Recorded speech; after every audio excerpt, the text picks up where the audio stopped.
biocombustibles, mirándolos desde varios lados. Y un poco les quiero contar antes de empezar con la presentación cuál es mi intención en esta charla.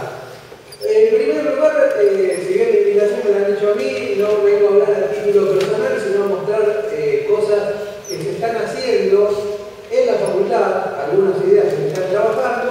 Mucha de esta gente está en el grupo de estudio y trabajo en biocombustibles, que se formó en la facultad y que lo que pretende es, de alguna manera, fomentar el trabajo interdisciplinario entre distintas cátedras, entre distintas líneas de trabajo, y aquel que le interese el tema está abierto a participar a cualquier alumno o docente de la facultad. Y un poco lo otro que me interesa fomentarles es que el tema de biocombustibles, por un lado, hoy es una realidad importante. Vamos a ver algunos datos, por lo menos para ubicarnos a dónde estamos parados. Y lo que tiene de interesante es que, por lo menos en 3 de las carreras que se ven en la facultad, que es agronomía, ciencias ambientales y la licenciatura en economía agraria, tienen bastante aporte para hacer en este tema. O sea que es una temática que de alguna manera integra distintas visiones que enriquecen todo lo que está relacionado con los biocombustibles.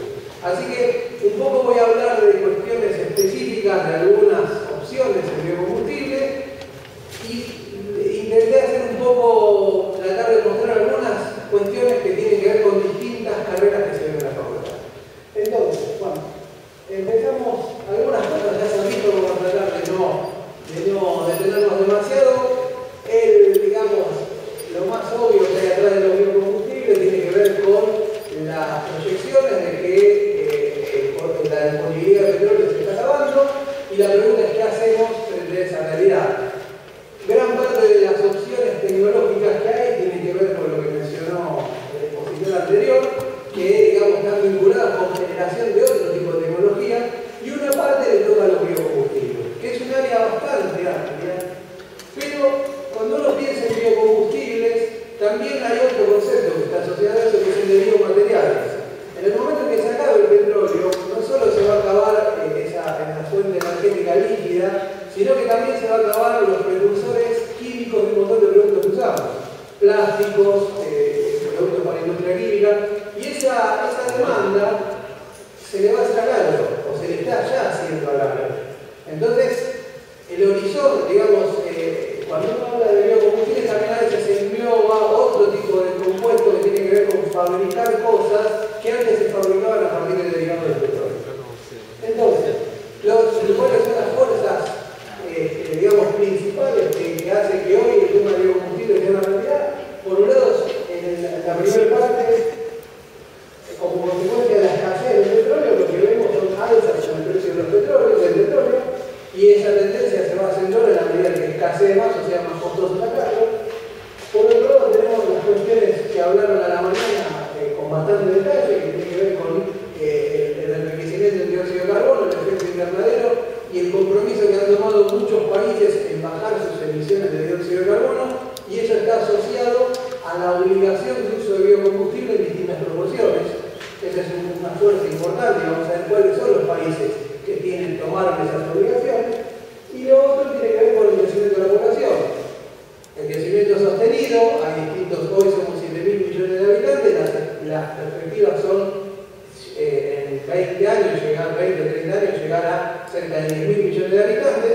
Toda esa gente quiere comer, o necesita comer, y necesita energía para otras cuestiones, y va a necesitar un montón de otros productos como ropa, etcétera, fibras, etcétera, que en la medida que no son de petróleo se le va a pedir a los sistemas agrícolas.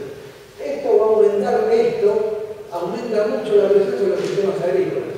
Ya hoy estamos en una situación complicada, la tendencia es aún más complicada. Y un tema que me parece que no es tan frecuente que se mencione con los combustibles tiene que ver con el tema de los residuos. Tanto residuos urbanos como agrícolas son un problema serio. La ciudad de Buenos Aires genera cerca de 3.000 toneladas diarias de basura, nadie quiere tener basura de cerca. ¿Y cuáles son las opciones para manejar esta problemática? Que es una problemática también creciente. Una opción es transformar estos residuos o parte de estos residuos en energía. Entonces, en la presentación anterior hablaron en gran medida de todas las energías que no voy a hablar yo me voy a enfocar específicamente en los combustibles, y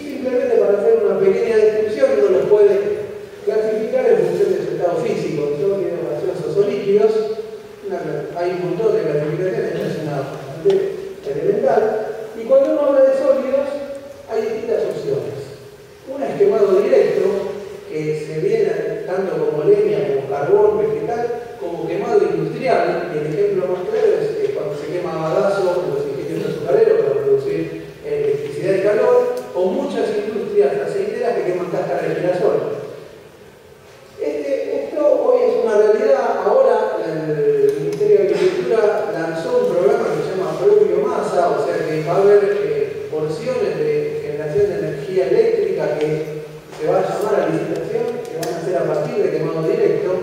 Y esta opción hoy es una realidad y todo indica que se va a acrecentar bastante el desarrollo de esta energía.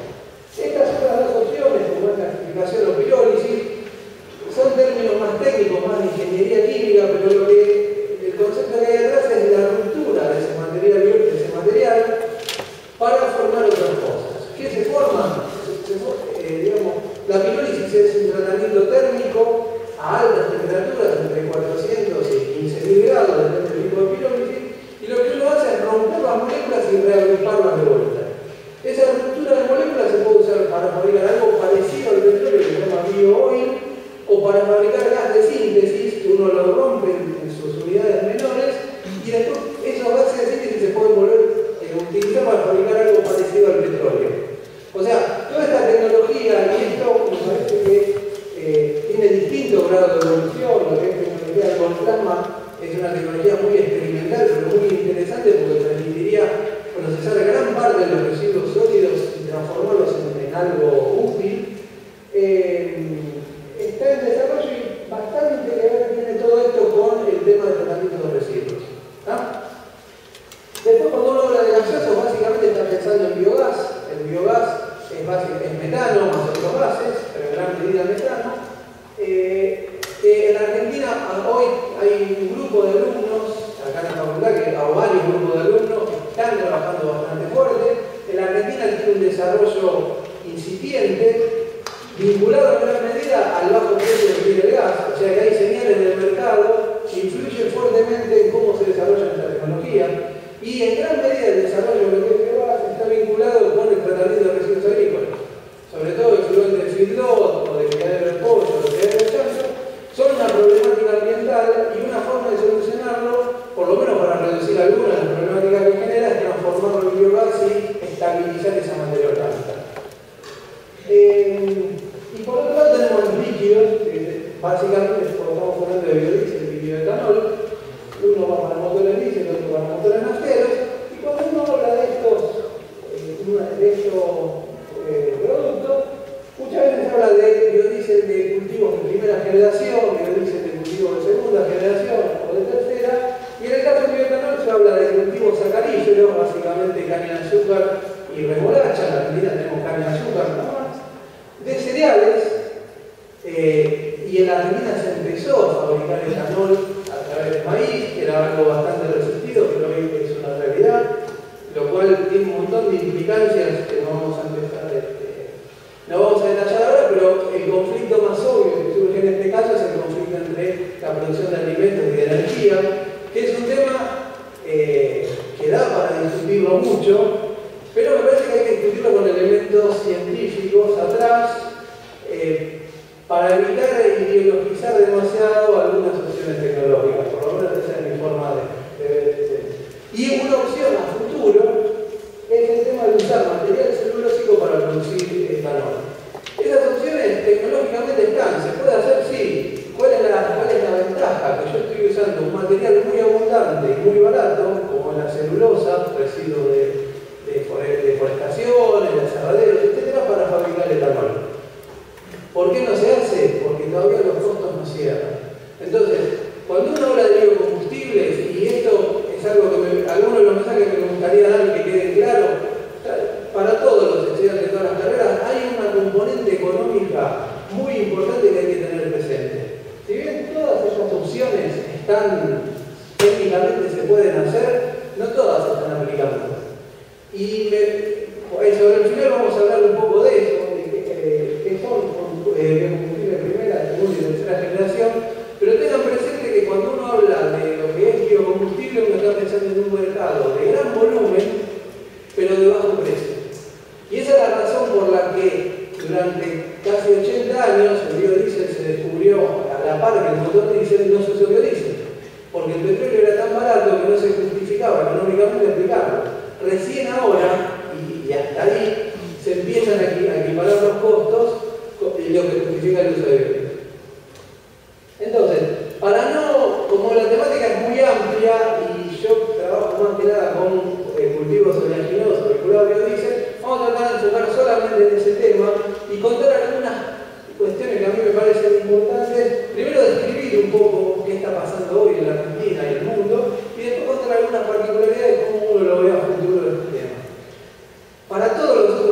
mencioné, la situación es similar. Hay algunas alternativas que hoy por hoy funcionan, que son interesantes, hay otras que pueden funcionar de acá a un año. Tecnología está, falta ajustar algunas cosas y otras que son más futuristas, que hay que hacer un desarrollo tecnológico de mayor envergadura.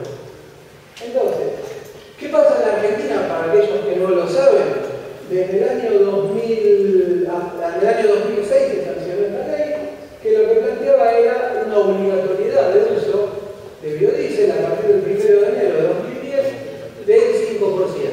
O sea que cuando uno, el que tiene un coche con un motor diésel, está cargando combustible, en ese momento está usando un 5% de biodiesel, muchas veces sin saberlo, y en la nafta un 5% de bioetanol.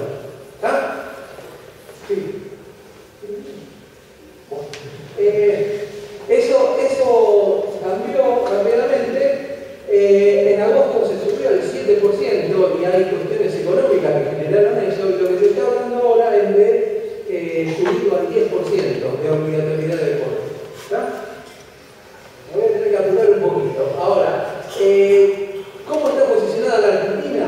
Fíjense, este es el crecimiento de la capacidad instalada en plantas de biodiesel. Hay un crecimiento muy grande, esto está muy asociado a lo que es la industria aceitera nacional de Rosario, y hoy más o menos estamos en cerca de 3 millones de toneladas de biodiesel de producción. Un tercio del aceite de soja que se produce en la Argentina va para fabricar biodiesel. ¿Qué es lo que motivó este crecimiento tan importante? Un diferencial en las retenciones. La soja tiene un 35, el aceite tiene 32, y ahora el biodiesel tiene 24, porque antes tenía 17 y antes tenía 5, si mal no recuerdo.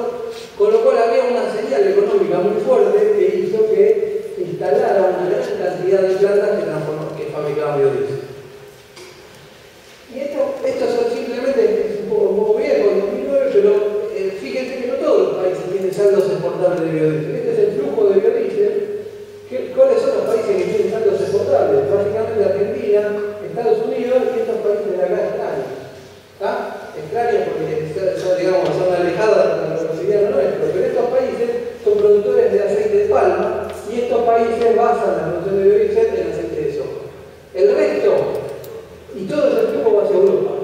Europa tiene obligación de cortar los combustibles con biodiesel y tiene que cumplir esos compromisos a pesar de que económicamente no le resulta demasiado interesante. Y eso es lo que hay atrás a veces de las guerras comerciales.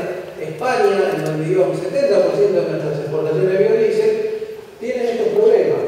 Tienen mucha capacidad instalada, sobre todo Europa, y no tienen suficiente aceite para abastecer a esas plantas.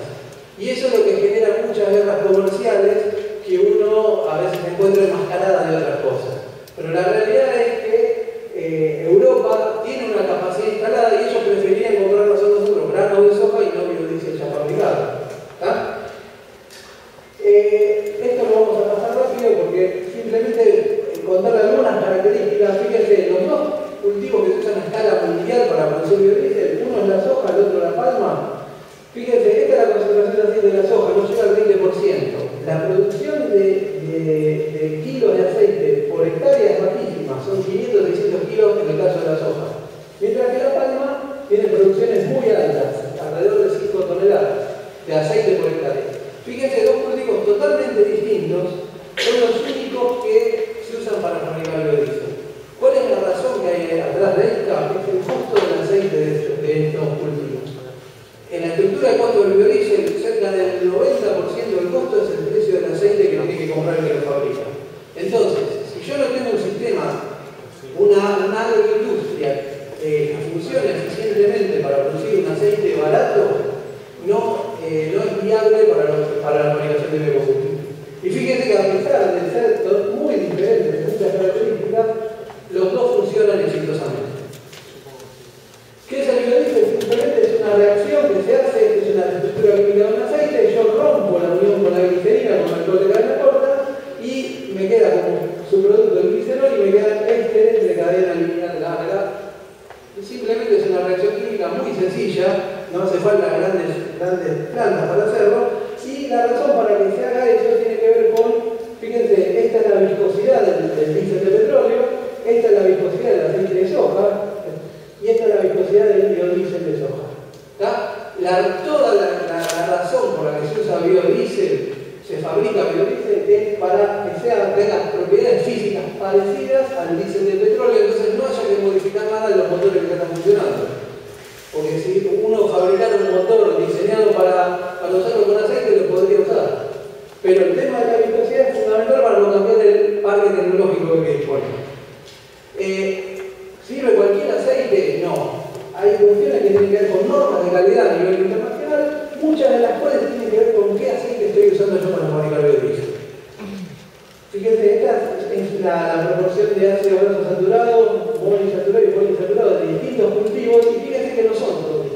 No son todos iguales. Hay mucha diferencia en calidad y eso va a afectar la calidad del biodiesel posterior. Esto no vamos a abordar en detalle, pero lo que sí, muchas de las propiedades del biodiesel están muy fuertemente afectadas por el nivel de insaturación que tengo con el aceite, o casi todas. O sea que una de las grandes cuestiones que me van a definir la cantidad es la cantidad de doble ligadura que tiene ese aceite. Fíjense, un tema vinculado con la viscosidad, este es un screening de un montón de aceites, solamente en función de un parámetro de calidad que es la viscosidad. Y esta es la norma que me permite para hacer biodiesel. Hay tres cultivos que se van. Uno es el TUN, uno es la esqueleta y uno es el glicina. Ya por calidad quedó fuera de las normas internacionales, no lo podría usar para fabricar biodiesel. Si nos vamos al ejemplo del ricino, que es este de acá, fíjense los precios. Este es el precio del aceite de soja, la evolución desde el año 90 y pico al 2012, y este es el precio del aceite de ricino. Fíjense, si uno mira por el lado económico, este es un aceite que en este momento está costando el doble que la soja. Esto estamos hablando de cerca de $2.700, cuando la tonelada de biodiesel hoy cuesta $1.300, $1.400 la tonelada. Pero fíjense lo que pasa. Desde el año 2008 en el norte se siguen, no importa el nombre de las empresas, siguen asociando el ricino con la producción de biodiesel. Y esto es de ahora, lo mismo. Esto es en Misiones, sí, esto es de ahora. Entonces, ¿cuál es el mensaje que estoy dando yo acá? Me parece que muchos proyectos vinculados al desarrollo de nuevos cultivos de segunda generación, han fracasado porque ya parten de una idea errónea. Ya parte esto no tiene lógica económica. Además de cuestiones de calidad. Y me parece que como agrónomos, esto me parece que está más vinculado a los agrónomos, tenemos que salir de la facultad con criterios para evaluar si estos proyectos son viables o no, porque para eso nos van a pagar. Sí, simplemente mostrarles en dónde estamos parados. Hablamos de soja, esta es la situación actual vinculada al biodiesel. Usamos cultivos de primera generación. En el mundo se usa soja, palma y canola a los europeos. No se usan otros cultivos. ¿Qué quiere decir de primera generación? Son los cultivos que ya estaban, que hay ya, digamos, bien desarrollada la cadena productiva, pero esto lo que genera es el tema del conflicto entre la producción de alimentos y la producción de energía, que es discutible, pero ese concepto está atrás de esto. ¿Qué pasa en el corto plazo? Lo que se habla es de cultivos de segunda generación, que lo que plantea es nuevos cultivos oleaginosos que ocupen nichos agroecológicos diferentes a los cultivos tradicionales, que vayan para zonas marginales. Esa es la idea de los cultivos de segunda generación. Pero además son nuevos cultivos, o sea que desde lo que es la agronomía se desconoce muchísimo de esos cultivos y en la facultad se está trabajando en algunos de ellos y no es un proceso sencillo. Y los de tercera generación todavía son un poco más a futuro, más futurista, pero tienen algunas patas interesantes. Por ejemplo, uno es el de las microalgas, no sé si escucharon hablar alguna vez, o aprovechamiento de residuos con esas tecnologías de transformación. O sea, esto es como para ubicarnos en dónde estamos parados. Muchos están hablando ya de microalgas como una tecnología que hoy está, y si bien tiene un potencial muy grande, los costos de producción de por hoy lo hacen inviable. Entonces hay que trabajar mucho en desarrollo de tecnología y de ciencia básica para que esto realmente sea una opción productiva. Bien, les voy a hablar muy poquito de un caso concreto en el que estamos trabajando en la cátedra, que es el cultivo que se llama Jatropha curta, que ha sido muy promocionado desde distintos proyectos de inversión y tiene algunas características que a los que somos de zonas pampeanas no estamos muy familiarizados. Lo primero que tiene es un cultivo perenne, un cultivo de granos perenne, que para nosotros es raro. Esto tiene un montón de ventajas desde el punto de vista ambiental o de algunas cuestiones que tienen más con el cuidado ambiental, pero desde lo agronómico tiene sus complicaciones también. Una de las complicaciones tiene que ver con la cosecha, por ejemplo, o cómo manejar esto. Fíjense, y el tema de Jatropha empezó en el mundo en el año 2006. Había antecedentes dispersos, pero empezó hace muy poquito, no había información de casi ningún país. En el pleno furor de hacer Jatropha en la Argentina aparecieron estos mapas. Y uno como profesional se tiene que preguntar qué información se usó para construir estos mapas, porque en ese momento no había información básica, no se conocía la especie. Esto es lo que pasó 2 años después. Fíjense como los mismos autores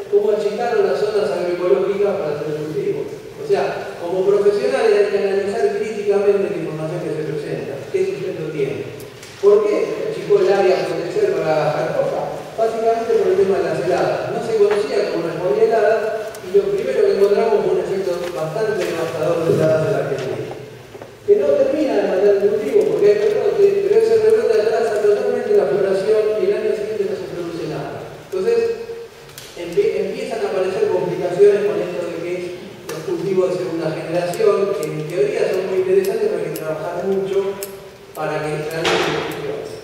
¿Qué otros problemas encontramos? Una es la variabilidad de la concentración de aceite. Estos son datos de Argentina. Encontramos en la misma plantación rendimiento de 40% de aceite y rendimiento de 10% de aceite. En la India, en algunos lugares, cuestiones similares. La pregunta es, ¿qué es lo que regula eso? Porque esto tiene que ver directamente con el resultado económico de la plantación. Algunas cosas que estamos haciendo es que hay un efecto bastante importante de las condiciones, ya son distintas fechas de cosecha, de las condiciones de llenado sobre la concentración de aceite. Entonces, desde lo agronómico, conocer esto nos permite decir en qué momento es mejor ubicar el periodo de llenado del año. Había que hacerlo, relativamente nuevo. En cuanto a la composición, este es otro tema, porque la composición es un parámetro importante para el biodiesel, y si uno ve la bibliografía se reportan estos valores, una composición no muy particular, comparada con otros aceites, pero si uno junta datos publicados en muchos lugares, tiene una gran variabilidad de la composición. Esto, por ejemplo, es oleico, podemos ir de 20 hasta el 50%. La pregunta es si eso es fenotípico o ambiental, o que es una combinación de ambas cuestiones. Encontramos cosas, estos son resultados que encontramos nosotros, que en función de mayores temperaturas de llenado aumenta mucho el porcentaje de oleico, eso es bueno para el biodiesel, pero en un rango de temperaturas altas se nos empieza a dar la concentración de aceite. Entonces, esta es información básica para aprender a manejar el cultivo. Y esto es una foto, simplemente porque lamentablemente era una presentación mucho más larga, pero en donde el mensaje que yo trato de dar es que abran la cabeza, porque este conflicto que se plantea en la producción de biocombustibles y alimentos, hay que mirarlo en cada sistema de producción en particular. En el caso de la trofa o alguna perenne de este tipo, la superficie usada por el cultivo es más o menos un 30%.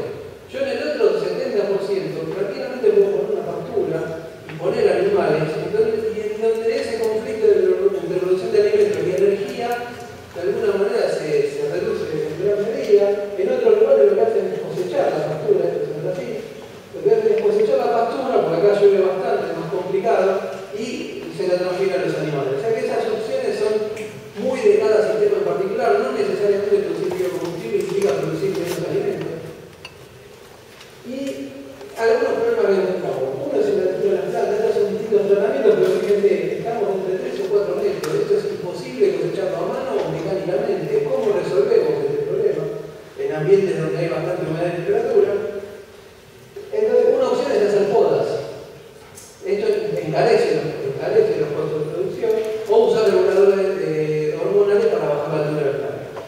Nosotros no nos quedó otra que hacer podas, esto es respecto a la salida del invierno, y una de las cosas interesantes que surgió de eso que no esperábamos es la producción de biomasa de tallos. Esto es biomasa seca de tallos en los distintos tratamientos, y lo que encontramos en algunos tratamientos tenemos producciones anuales de más de 10 toneladas de peso seco de tallos. Esto tranquilamente, si estuviera armado una cadena de producción en serio, puede ir a quemarse en una caldera para generar con calor o electricidad, mucha producción de biomasa. No vamos a ahondar más en esto porque no me queda tiempo. Encontramos infinidad de problemas y es todo un desafío. Y esto lo quise poner como un ejemplo nada más, muy cortito. El tema de las algas, lo que tiene de interesante de microalgas es el enorme potencial de producción de aceite que tiene en comparación con los otros cultivos.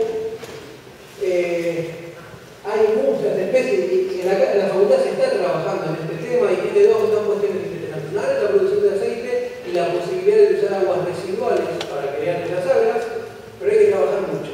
Esto les muestro algunas ideas que hay sistemas de producción en estanques abiertos, en donde uno tiene las algas en este medio y se van agitando, y sistemas cerrados, que se llaman fotobioreactores, que tienen mayor costo, mayor productividad, pero esto ya se parece más a una fábrica biológica que un sistema productivo. Pero se está trabajando en la facultad y es una alternativa, pero como profesionales tenemos que cuidar realmente si ese sistema está maduro para empezar a producir o no.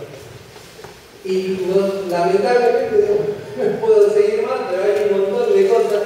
Hay todo un tema que tiene que ver con el uso de subproductos, y esto tiene que ver más con la parte ambiental. El caso típico es la transformación de aceites usados en biodiesel, y eso se está haciendo mucho.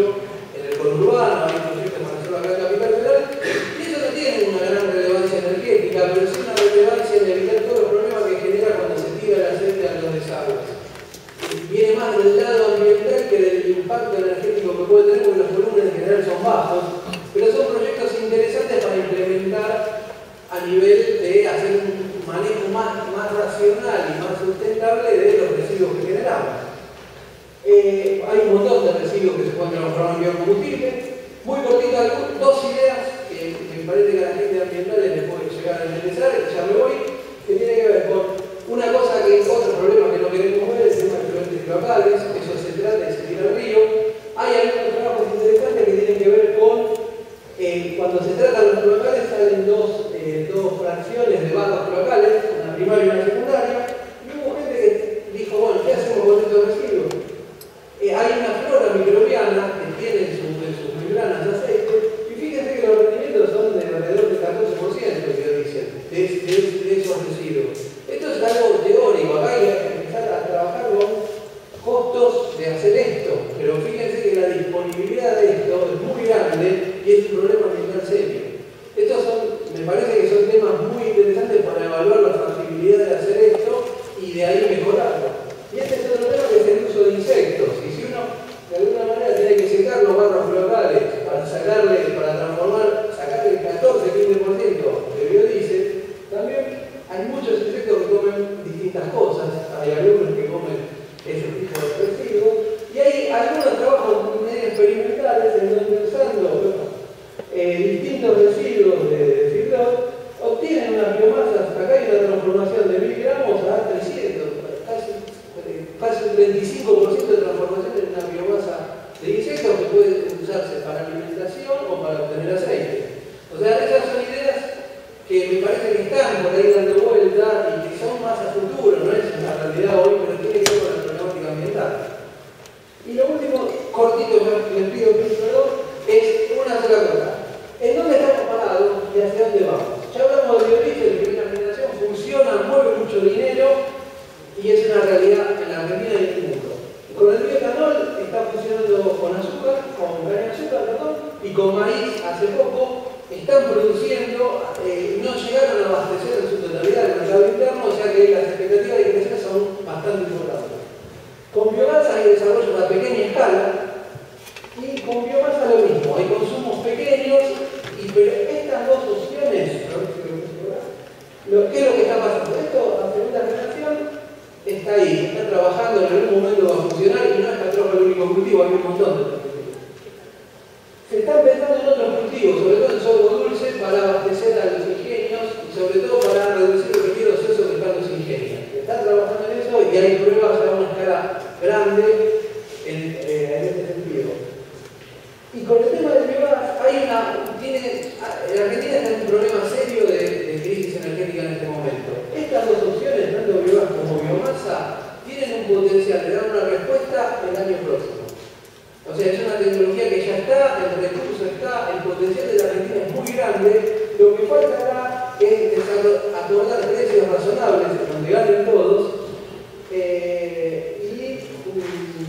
nada más, porque la tecnología está. O sea, si uno piensa qué es el escenario en los próximos 5 años, si la cosa va para este lado, estaría pensando en este tipo de cuestiones. Plantaciones de biomasa para abastecer calderas. Y ya en la nueva bueno, tenemos los de tercera generación, el etanol celulósico, que es muy interesante, pero hay que trabajar mucho. Y cultivos pensados para biogás. En Alemania se usan silos de maíz para producir biogás. Muchas veces los europeos nos plantean a nosotros cuestiones que tienen que ver con alimentos versus energía, ellos hacen sus cositas también. Y procesos térmicos vinculados con transformación. Les pido disculpas por haberme pasado, la temática es muy amplia y bueno, queda a disposición.